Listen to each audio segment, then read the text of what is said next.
में जन्नत को सजा दिया गया, आसमानों में आसमानों को सजा दिया गया, जमीनों में धूम मचा दी गई, जमीन के जर्रे जर्रे में खुशियां मनाई जाने लगी। और वो मुबारक वक्त आया, अल्लाह ने जिब्राइल, मीकाईल, इसराफील, ये तीन बड़े फरिश्ते, इन तीनों बड़े बड़े फरिश्तों को भेजा, कहा जाओ मेरे महबूब से मुलाकात का वक्त है, मेरे महबूब को लेकर के आओ। और इन फरिश्तों के साथ एक रिवायत में कि हर फरिश्ते के साथ 70,000 फरिश्ते थे। सुभान अल्लाह, हर फरिश्ते के साथ 70,000 फरिश्तों के झुरमुट में जिब्राइल उनके सरदार हैं, मेरे आका की बारगाह में पहुंचे। उस वक्त मेरे आका अपनी चचाजाद बहन जिनका नाम था उम्मे हानी, उनके घर में सो रहे थे, आराम फरमा रहे थे। जिब्राइल पहुंच गए। जिब्राइल पहुंचे तो हिम्मत तो थी नहीं कि उठाएं, लेकिन अल्लाह की बारगाह में कहे मौला ये महबूबे खुदा तो सो रहे हैं, आराम कर रहे हैं, क्या करूं, क्या इन्हें बेदार करूं? आवाज आई, खबरदार खबरदार, कभी किसी अलकाब से इस वक्त मेरे महबूब को ना उठाना। ए जिब्राइल, मैं अपने नबी को की शानो शौकत दिखाना चाहता हूँ। मैं चाहता तो बगैर तेरे बुला लेता, मैं चाहता बगैर फरिश्तों के बुला लेता, मैं चाहता बगैर बुराक के बुला लेता, मगर मुझे शानो शौकत दिखानी, मुझे अपने महबूब का जलवा दिखाना है। इसलिए ए जिब्राइल, खबरदार खबरदार, मेरे महबूब को पुकारना नहीं। तो कहा परवरदिगार फिर क्या करूं? आवाज आई, या जिब्राइल कब्बिल कदमई, मेरे महबूब के कदमों पर अपने होठों को लगा दे। सुभान अल्लाह, मेरे महबूब के कदमों पे अपने होठों को लगा दे। जिब्राइल ने अपने नूरानी लब मेरे मुस्तफा के तलबे पर रखे। अब यहीं से आप अंदाजा करें कितनी शान के मालिक है मेरे आका, कि जहां फरिश्तों के सरदार के होठ की वो अहमियत नहीं जो मुस्तफा के तलबे की अहमियत। उनके तलबों का धोबन है आबे हयात। मेरे इमाम ने कहा उनके तलबों का धोबन है आबे हयात, है वो जाने मसीहा हमारा नबी, है वो जाने मसीहा हमारा नबी। मेरे मुस्तफा बेदार हुए। फिर क्या हुआ? सरकार बेदार हुए, मेरे मुस्तफा को दूल्हा बनाया गया, बुराक पेश किया गया। अच्छा, बुराक भी कोई ऐसे नहीं छाटा गया, जन्नत के बुराक। अच्छा, बुराक है क्या चीज? बुराक जो है वो एक ऐसी सवारी का नाम है जो खच्चर से कुछ बड़ी है और उसके नूरानी पर लगे हैं, और ये नूरानी सवारी है। बस इतना हमें हमारे नबी ने बताया, इतना ही हम आपको बता रहे हैं कि एक नूरानी सवारी जो जन्नत से आई, जिसका नाम बुराक है, उसके पर लगे हैं, और वो नूरानी सवारी खच्चर से छोटी, उस सवारी को मुस्तफा के लिए पेश किया गया। जिब्राइल ने जन्नत में जाके तमाम सवारों और बुराकों से कहा था, देखे मजे की बात, कहा कि आज महबूब खुदा की सवारी बनने की बारी है, तुम में से कौन है? तो सारी हूरें, जितने भी बुराक थे, वो निकल निकल के आ रहे थे कि हम मुस्तफा की सवारी बन जाएं, हम बन जाएं। वजद में झूम रहे थे, खुशियां मना रहे थे, लेकिन एक बुराक जो अकेला एक कोने में बैठा रो रहा था। जिब्राइल ने कहा कि भाई क्या बात, आज आसमान वाले खुश, जमीन वाले खुश, अर्श वाला खुश, अर्श का मालिक खुश, दुनिया का खालिक खुश, जिन्नात खुश, तमाम तर परिंदे चरिंदे खुश हैं, तू क्यों रो रहा है? बुराक ने कहा अपने अपने तरीके हैं, मैं भी वही चाहता हूं और ये भी वही चाहते हैं जो हंस रहे हैं। मेरा भी मकसद एक है और इनका भी मकसद एक है, मगर रास्ते अलग अलग हैं और मंजिल एक। कोई अपने महबूब को हंस के मना लेता है और कोई रो के मना लेता है। मैं रो रहा हूं कि कहीं मेरा रोना कबूल हो जाए। हज़रात, अल्लाह के महबूब के दरबार में रोज़े रसूल पर महमूद बादशाह पहुंचा। कैसे पहुंचा? उसने अपना शाही लिबास उतार दिया, शाही पगड़ी उतार दी, फटा पुराना लिबास पहना, गर्दन में मशकीजा टांगा और पानी पिलाता हुआ जा रहा था। पानी पिलाता हुआ एक आदमी ने उसे पहचान लिया और पहचान के कहा कि तुम महमूद बादशाह हो ना? वो तो गई इस लिबास में थे कि कोई ना पहचाने, मगर फिर भी पहचान लिया और कहा कि आप महमूद बादशाह हैं? बादशाह ने कहा कि हाँ मैं महमूद हूं।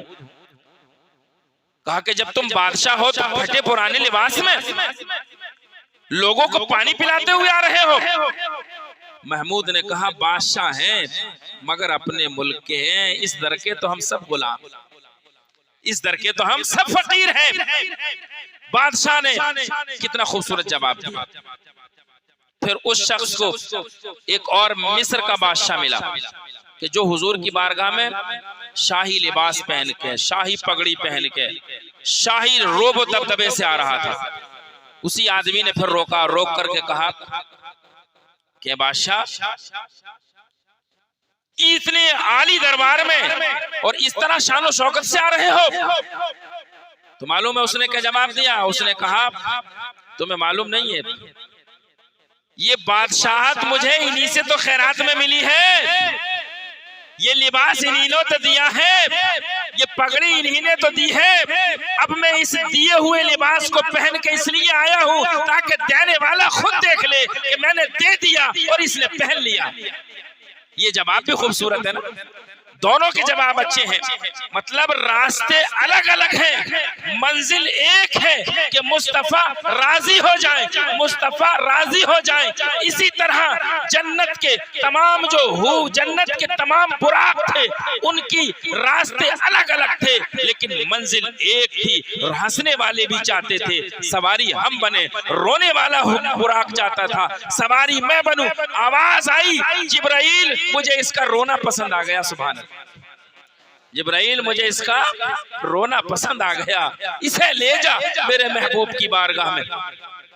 उस बुराक को पेश किया, देखते ही देखते बुराक में नूर आ गया, हुस्न आ गया और मुस्तफा की सवारी के लिए बुराक पेश है।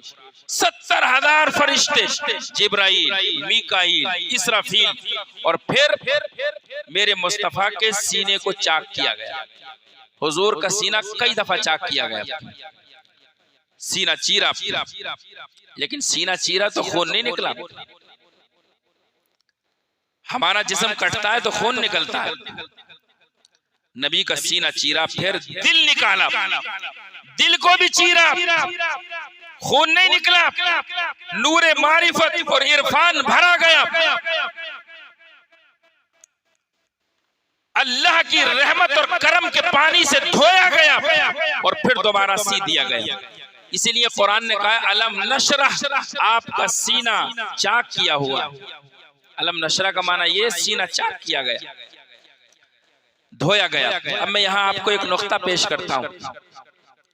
ओहद के मैदान में मेरे नबी सल्लल्लाहु अलैहि वसल्लम पर पत्थर पड़े, दांत टूटा, खून निकला, जमीन पर गिरा।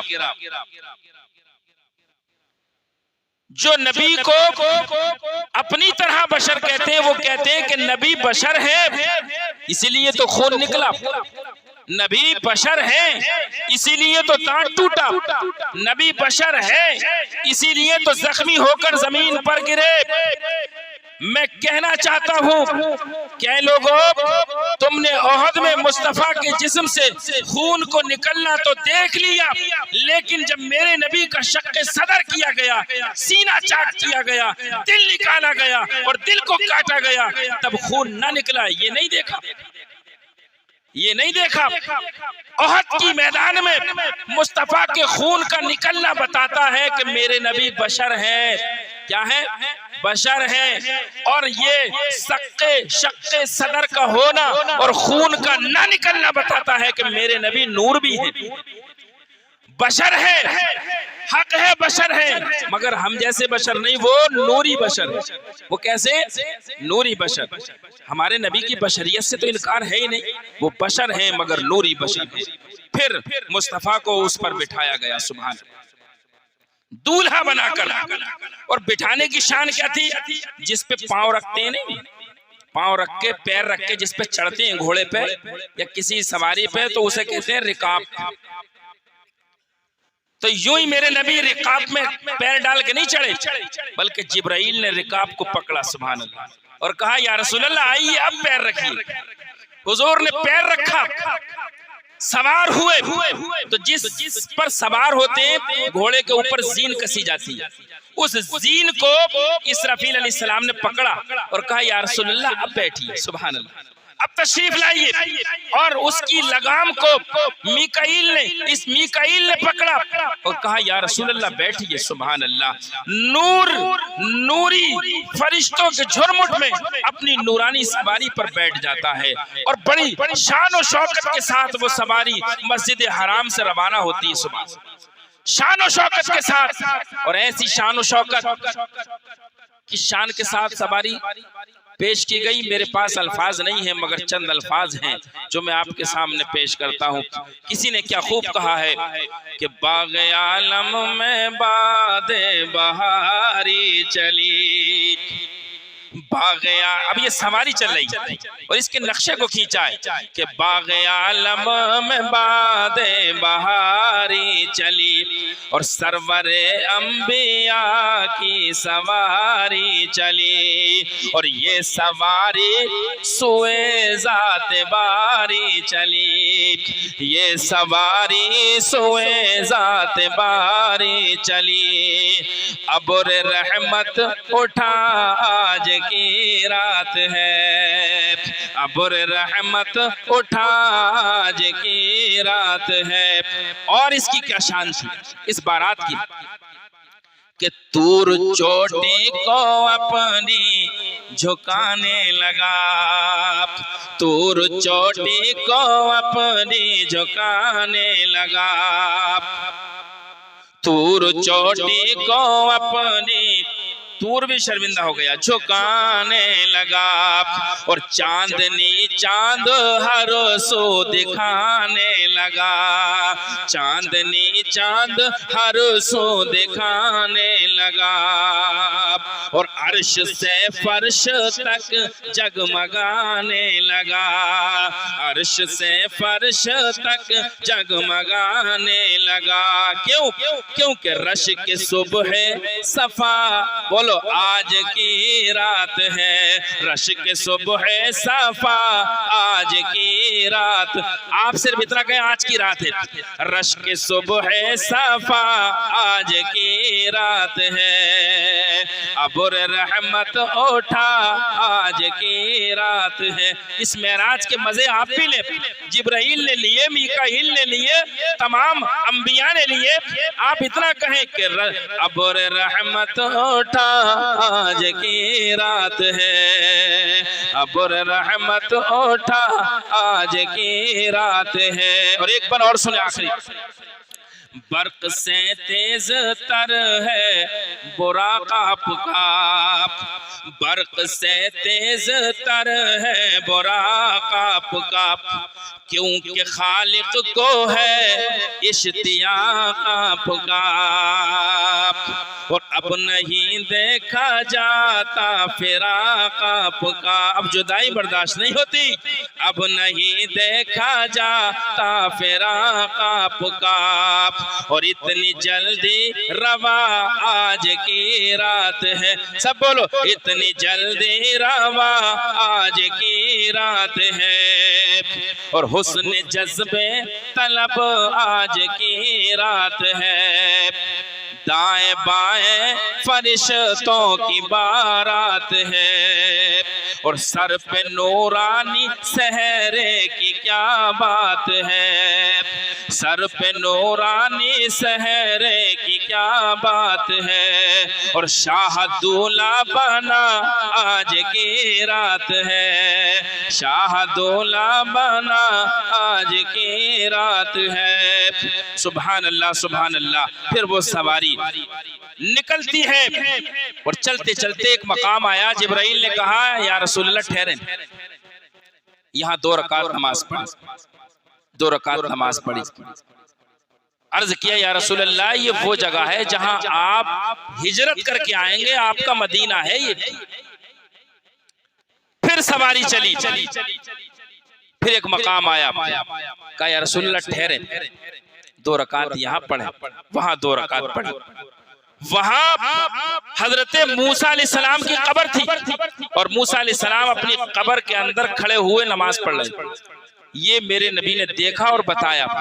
फिर वहां से सवारी चली, कहां पहुंची? बैतुल मुकद्दस फिलिस्तीन।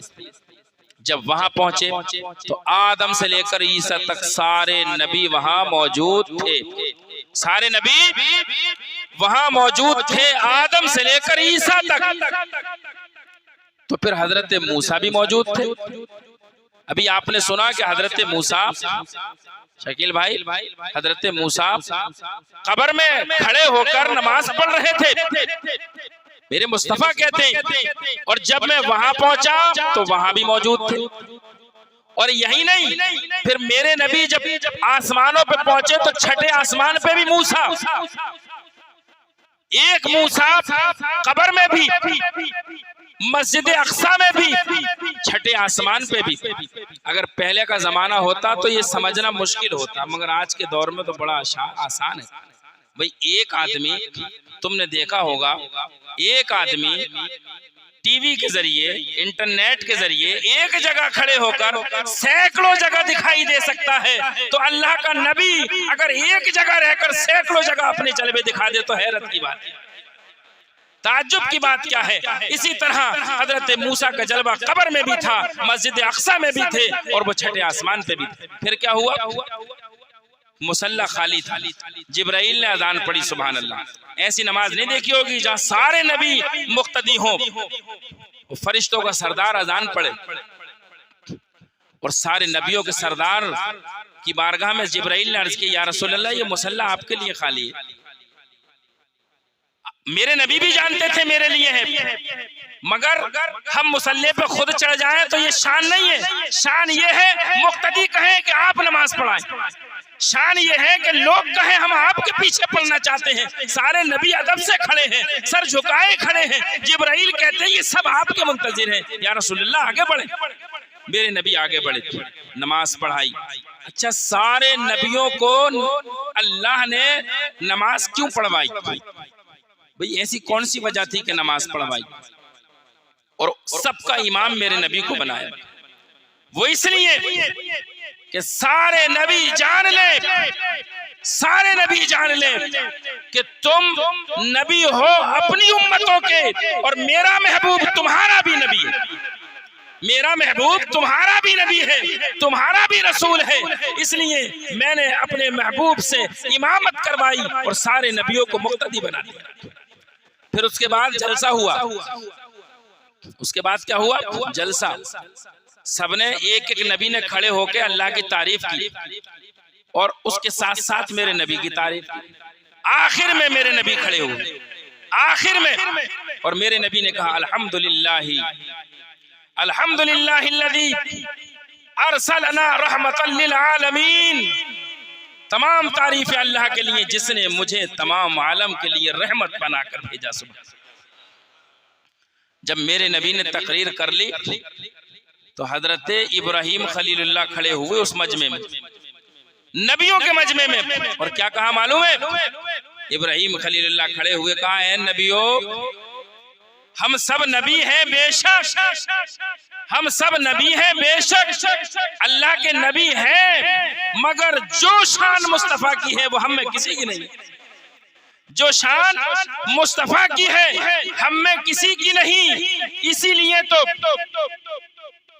हमारे इमाम फरमाते हैं कि सबसे आला वाउला हमारा नबी, सबसे बाला व बाला हमारा नबी, सबसे बाला व बाला हमारा नबी। क्या खबर कितने तारे खिले छुप गए, पर न डूबे न डूबा हमारा नबी।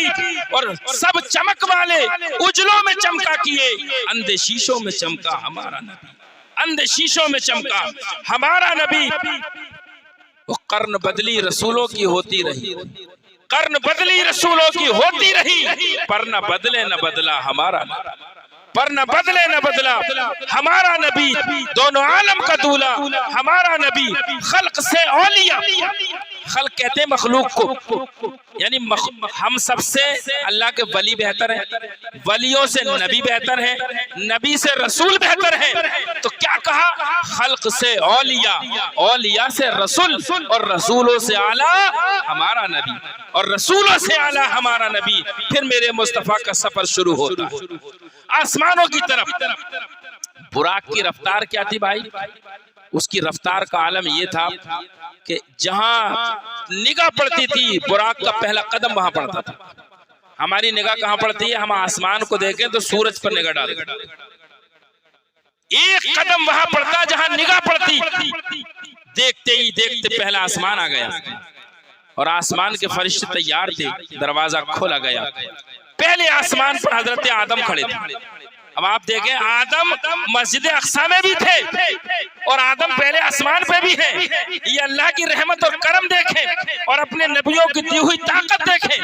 पहले आसमान पे खड़े हो गए और खड़े होकर इस्तकबाल करते हैं और कहते हैं मुबारक हो, मुबारक हो, मुबारक हो, अल्लाह के यहाँ जाना तुम्हें बहुत मुबारक। देखते ही देखते दूसरा आसमान आ गया। दूसरे आसमान पर हजरत ईसा अलैहिस्सलाम मिले और कहा मुबारक हो। देखते ही देखते तीसरा आसमान आया, वहां भी इस्तकबाल के लिए फरिश्तों के साथ हजरत यूसुफ खड़े थे। सुभान, कहा कि मुबारक हो। फिर देखते ही देखते चौथा आसमान आया, वहां हजरत इदरीस खड़े थे, कहा मुबारक हो। पांचवें आसमान पे हजरत हारून अलैहिस्सलाम खड़े थे, कहा मुबारक। और छठे आसमान पे फिर हजरत मूसा खड़े थे, कहा मुबारक हो। और सबसे ऊपर सातवें आसमान पर हजरत इब्राहिम खलीलुल्लाह खड़े और कहा बहुत बहुत मुबारक। हम भी वहां ना पहुंच सके जहां आप जा रहे हैं। और सातवें आसमान से ऊपर जब ये सवारी चली, अच्छा, सातवें आसमान पर हजरत इब्राहिम अलैहिस्सलाम थे बैतुल मामूर के पास। जैसे दुनिया में हमारा काबा ये है जिधर हम मुंह करके नमाज पढ़ते हैं, ऐसी आसमानों में फरिश्तों का भी एक काबा है, उसे कहते हैं बैतुल मामूर। क्या कहते हैं उसे? बैतुल मामूर। वो फरिश्तों का किबला है। तो बैतुल मामूर के करीब, और बैतुल मामूर की शान क्या है? 70,000 फरिश्ते सुबह में आके वहां नमाज पढ़ते हैं और 70,000 फरिश्ते शाम में आके नमाज पढ़ते हैं। और जो एक बार आ गया दोबारा उसका नंबर नहीं आएगा दोबारा। कितनी अजमत वाली जगह है बैतुल मामूर। 70,000 सुबह, 70,000 शाम। जो एक बार आ गया दोबारा नहीं आ सकता है। या अल्लाह, ऐसी अजमत वाली जमीन अगर यहाँ होती तो दिल चाहता आशिकों का कि हम भी वहां जाते। ए आशिकों, नबी के सदक़े में तुम्हें सब कुछ मिला है। वो शान जो बैतुल मामूर पर सातों आसमान से ऊपर बैतुल मामूर की है, वो शान मेरे मुस्तफ़ा की गुंबद खजरा की, गुंबद खजरा की है कि मेरे नबी के रोजे पर 70,000 फरिश्ते सुबह को आके सलाम पढ़ते हैं, 70,000 शाम को आके सलाम पढ़ते हैं। और जिसकी एक बार बारी आ गई दोबारा नंबर क़यामत तक नहीं आएगा। ये मुस्तफ़ा के रोजे की शान है। फिर वो सवारी आगे बढ़ी, कहाँ पहुंचे? सातों आसमानों से सबसे ऊपर है सिदरा। क्या है? सिदरा। सिदरा का माना जानते हो क्या है? सिदरा कहते हैं बेरी के पेड़ को। किसे कहते हैं? बेरी के पेड़ को सिदरा कहते हैं। तो वो बेरी का पेड़ है सिदरा। अच्छा, उसे मुंतहा भी कहते हैं। मुंतहा क्यों कहते हैं? सिदरा बेरी का पेड़ हो गया। मुंतहा इसलिए कहते हैं कि वहां जिब्राइल के जाने की हद है, जिब्राइल उससे आगे नहीं बढ़ सकते, इसलिए उसे कहते हैं मुंतहा। सिदरतुल मुंतहा यानी सिदरा जिब्राइल की इंतहा है, इससे आगे नहीं बढ़ सकते। सिदरा पे सवारी पहुंची और सिदरा के करीब में ही जन्नत है। सिदरा के पास क्या है? जन्नत। क्या मालूम हुआ? जन्नत जमीन पे नहीं है, जन्नत आसमानों से भी ऊपर है और जन्नत बनके तैयार हो चुकी है। तो मेरे नबी फिर जन्नत में जाने रहमत, जन्नत की सैर करने के लिए जन्नत की सैर की। और जन्नत की सैर करने के बाद जब मेराज के बाद मेरे नबी आए थे तो हजरत बिलाल से आकर कहा था मेरे नबी ने, बिलाल क्या बात, ए बिलाल क्या बात कि जब मैं जन्नत में गया तो मैंने तेरे चलने की आवाज को सुना। मैं जन्नत में गया तो मैंने तेरे चलने की आवाज को सुना, क्या बात है लोगों? इसके दो मतलब हो सकते हैं। एक तो ये कि जिब्राइल, एक तो ये कि हजरत बिलाल इस जमीन पर चल रहे हो तब मुस्तफा ने सुन लिया हो, एक माना तो ये है इसका। और एक माना ये कि जब हश्र के बाद जन्नत मिलेगी हमें और जब बिलाल जन्नत में आएंगे और जब चलेंगे तो मेरे महबूब ने उस चलने को पहले सुन लिया। दो माना हो गए। कहा क्या बात बिलाल कि तू जन्नत में मैंने तेरे चलने की आवाज सुनी।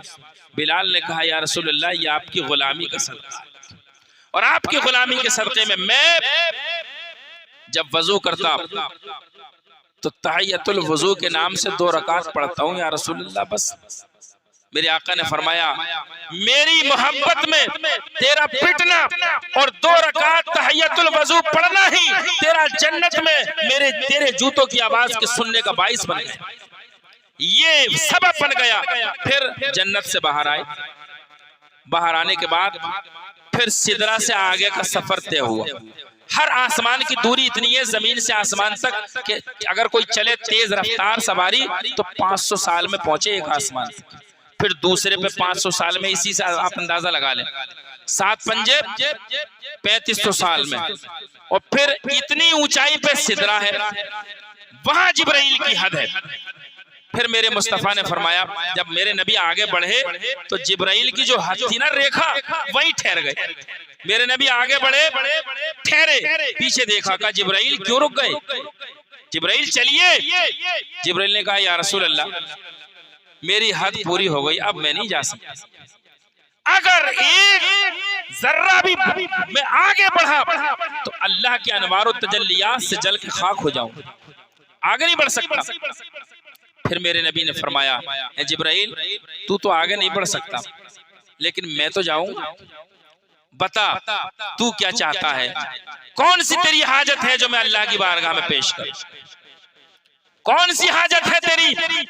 मेरे नबी ये किस लिए कह रहे हैं इस वक्त जिब्राइल से कि तेरी हाजत कौन सी है, बता मैं अल्लाह के पास पेश करूं? वो इसलिए कह रहे थे कि जब हजरत इब्राहिम खलीलुल्लाह को आग में डाला जा रहा था तो जिब्राइल आए थे और उस वक्त मेरे नबी का नूर उनकी पेशानी में जलवागर था, इब्राहिम अलैहिस्सलाम।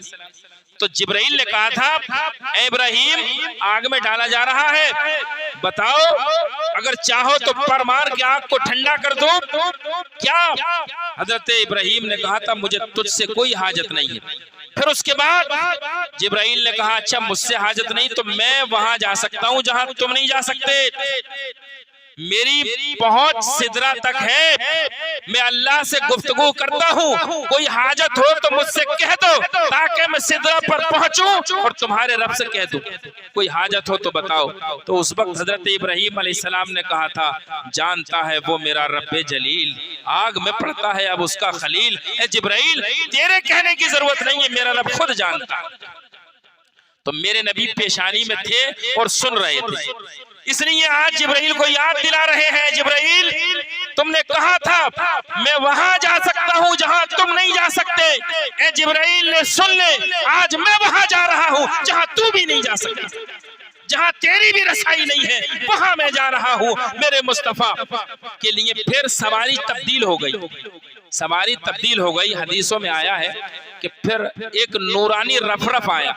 अब रफरफ का क्या शक्ल थी, क्या चीज थी, यूं समझो कि नूरानी सवारी थी, नूर था कि नूर से मिलने के लिए रफरफ पर सवार हुए मुस्तफा। और फिर आनन फानन में कुरान की वन नज्म में इसका जिक्र किया गया, दना फतदल्ला, फिर वो अल्लाह तबारक व तआला के अर्श के करीब हो गई और फिर अपने रब को बेकैफ देखा, बेकैफ देखा।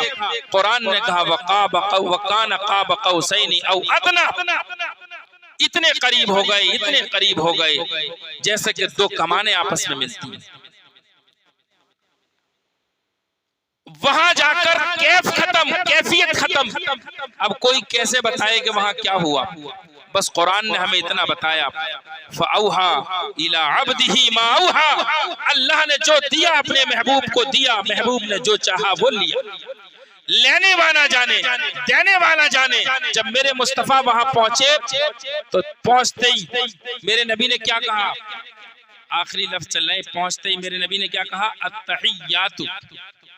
ये जो आप नमाज में पढ़ते हैं तो मेरे नबी ने अल्लाह की बारगाह में जाकर के कहा, अत्तहियातु लिल्लाहि वस्सलावातु वत्तय्यिबातु। ये 3 लफ्ज मेरे नबी ने कहा, अत्तहियातु, अत्तहियातु लिल्लाहि वस्सलावातु और वत्तय्यिबातु। 3 लफ्ज अल्लाह की पाकी बोली, हम्द बोली, 3 लफ्ज कहे। जब मेरे नबी ने ये 3 लफ्ज कहे तो अल्लाह की जानिब से जवाब आया, अल्लाह की जानिब से जवाब आया। जवाब क्या था, अस्सलामु अलैका अय्युहन नबिय्यु व रहमतुल्लाहि व बरकातुहू। 3 लफ्ज नबी ने कहे और 3 लफ्जों से अल्लाह ने जवाब दिया, कहा अस्सलामु अलैका, सलामती हो तुझ पर मेरे महबूब, अल्लाह की रहमत हो और अल्लाह की बरकत हो तुझ पर। फिर जब सलामती भेज दी तो फिर मेरे नबी ने कहा, अब ये हमारे लिए नबी ने कहा, क्या कहा, अस्सलामु अलैना व अला इबादिल्लाहिस सालिहीन। अस्सलामु अलैना, अलैना का मतलब तुम्हें बताता हूं मैं क्या है। ए लोगों, मुस्तफा की मोहब्बत में जागने वालों, हम गुनहगारों को नबी ने याद किया। मेरे नबी ने कहा अस्सलामु अलैना, ए अल्लाह हम पर सलामती हो। क्या कहा, हम पर सलामती हो। मेरे नबी ने ना कहकर, हम कहकर हम गुनहगारों को शामिल कर लिया। कहा अल्लाह मुझ पर ही नहीं, हम पर, मेरी गुनहगार उम्मत पर भी सलामती हो, मेरे गुनहगार उम्मतियों पर सलामती हो। ए अल्लाह जो गुनाह कर रहे हैं उन पर भी सलामती हो। और फिर उसके बाद नेकों को ले लिया, कवाला इबादिल्लाहिस सालिहीन, और नेकों पर भी हो, और नेकों पर भी हो, यानी नेकों से पहले नेकों और अपने साथ में मुस्तफा ने हमें शामिल कर लिया है। कहा अस्सलामु अलैना व अला इबादिल्लाहिस सालिहीन, अल्लाह हम पर सलामती हो, मेरे गुनहगार उम्मतियों पर भी सलाम। फिर उसके बाद अल्लाह ने 6 महीने के रोजे फर्ज किए और 50 नमाजें। मुस्तफा जाने रहमत का सफर वहां से नीचे की तरफ शुरू हो गया। मेरे नबी वहां से तशरीफ लाए नीचे की जानिब। जब तशरीफ लाए तो हजरत मूसा छठे आसमान पर खड़े थे। हजरत मूसा अलैहिस्सलाम ने कहा, या रसूल अल्लाह क्या लाए हैं? फरमाया 50 नमाजें मिली हैं और 6 महीने के रोजे। 6 महीने के, वो तो मूसा अलैहिस्सलाम रास्ते में खड़े थे, रोक लिया। कहा या रसूल अल्लाह आपसे पहले मेरी उम्मत पर 2 वक्त की नमाज फर्ज थी। कितने वक्त की? 2 वक्त, मगर वो 2 वक्त की भी न पढ़ सके, आप कम करा लें। अल्लाह के रसूल गए तो अल्लाह ने 5 कम कर दिया। फिर आए, कहा कितनी के? 45। फिर भेजा, फिर गए, फिर 5, फिर 5, 9 बार गए तो 9 पंजे 45 नमाजें कम हो गई।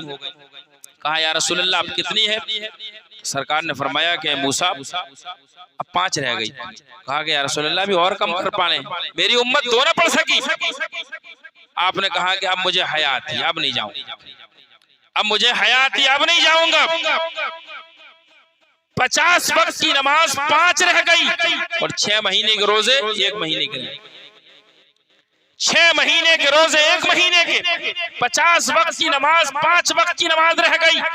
ये अल्लाह तबारक व तआला का फजल है। मगर यहाँ एक आखिरी नुक्ता मैं पेश करता हूँ और वो ये है कि अल्लाह तो सब कुछ जानता है। वो ये भी जानता है कि मूसा रोकेंगे, वो ये भी जानता था कि इन्हें कम करने के लिए मेरे नबी आएंगे, तो फिर अल्लाह ने पहले ही क्यों 5 न दे दिया, 50 क्यों दी? भाई इसमें कोई हिकमत तो होगी। पहले 50 दी और फिर कम करी तो 5-5 करके कम किया। इकट्ठी कम कर देता, इकट्ठी भी कम नहीं, 5-5 करके कम। ऐसा क्यों? ऐसा इसलिए किया गया कि कोहे तूर पर हजरत मूसा ने कहा था, या अल्लाह अंजुर इलै, मैं तुझे देखना चाहता हूँ। तो अल्लाह की जानिब से क्या आया थी आवाज, लन तरानी, तू मुझे नहीं देख सकता, तू मुझे नहीं देख सकता। मूसा ने कहा मैं देखना चाहता हूँ। रब ने कहा लन तरानी, मूसा तू नहीं देख सकता, तू नहीं देख सकता। हजरत मूसा अलैहिस्सलाम की आरज़ू थी और कुरान गवाह है कि मूसा देख न सके, मूसा देख ना सके। तभी तो मूसा पैगंबर ने कहा था, ए परवरदिगार अना कलीमुका व मुहम्मदुन हबीबुका फमल फर्क बैनल कलीम वल हबीब, मैं तेरा कलीम, मोहम्मद तेरे हबीब। कलीम और हबीब का फर्क बता दे। अल्लाह ने फरमाया कलीम वो होता है जो मुझसे मिलने दूर पे आता है, हबीब वो होता है जिसे मैं अर्श पे मिलने के लिए बुलाता हूं। कलीम वो होता है कि जब मैं उसे हुक्म दूं तो वो मेरे हुक्म का पाबंद हो जाए। मुस्तफा हबीब वो है कि जो वो कहे मैं उसे करने के लिए तैयार हो जाता हूँ। खुदा की रजा चाहते हैं दो आलम, खुदा चाहता है रजाए मोहम्मद, खुदा चाहता है। तो फिर अल्लाह ने 5 क्यों ना दिया, 50 क्यों दी? इसका जवाब ये है कि हजरत मूसा पैगंबर जिनकी शान में मूसा पैगंबर जिन्होंने कहा था कि मैं अल्लाह को देखना चाहता हूं लेकिन वो देख ना सके, अल्लाह तबारक व तआला खूब जानता है कि मूसा की वो शान नहीं कि डायरेक्ट मेरा दीदार करे, लेकिन इनडायरेक्ट मेरा दीदार कर सकता है। इसलिए अल्लाह ने 50 नमाजें दी और ये मूसा के दिल में डाला कि मूसा कोहे तूर की तमन्ना डायरेक्ट पूरी न कर सका, तू इनडायरेक्ट पूरी होगी। अब तू मेरे महबूब को रोक लेना, मेरे महबूब को रोक कर मेरे महबूब ने मुझे देखा है, तू उनकी आंखों में मेरा जलवा देखना। तेरी किस्मत में डायरेक्ट देखना नसीब नहीं है, तू इनडायरेक्ट देखेगा, मेरा महबूब मुझे देखेगा, तू मेरे महबूब की आंखों में मेरा जलवा देखेगा। ऐ मूसा तेरी तमन्ना ज्यादा थी इसलिए मैंने 50 दी है, और सुन ले मैं एक बार में कम नहीं करूंगा ताकि तू एक बार देखे, नहीं मैं 5-5 करके कम करूंगा। ऐ मूसा मेरे महबूब की आंखों में फिर देख, ऐ मूसा फिर देख, ऐ मूसा फिर देख, मैं 9 बार भेजूंगा और 9 बार तू मेरे महबूब की आंखों में मेरा जलवा देखेगा, मेरा जलवा देखेगा। इसलिए अल्लाह तबारक व तआला के हबीब सल्लल्लाहु अलैहि वसल्लम हजरत मूसा के पास रुके और मूसा के कहने से वापस पलटे। अब यहाँ एक आखिरी बात यह है कि पहले जब मेरे नबी गए थे तो बुराक था, रफ था, और अब जब आए हैं तो कोई बुराक नहीं, कोई रफ नहीं। पहले बुराक और रफ से गए, अब कोई बुराक नहीं। पहले बुराक के जरिए ले जाया गया, अब कोई सवारी नहीं। अल्लाह बता देना चाहता है कहीं कोई ऐसा ना समझ ले कि मेरा महबूब मुझ तक पहुंचने में बुराक का मोहताज है, रफ का मोहताज है, जिब्राइल का मोहताज है, फरिश्तों का मोहताज है। इसलिए एक बार मैं खुद ले जा रहा हूं और 9 बार मेरा महबूब मेरी बारगाह में खुद आए, ताकि दुनिया समझ जाए कि मेरे महबूब को इतनी ताकत है कि वो खुद चाहता है तो खुद भी आ जाए।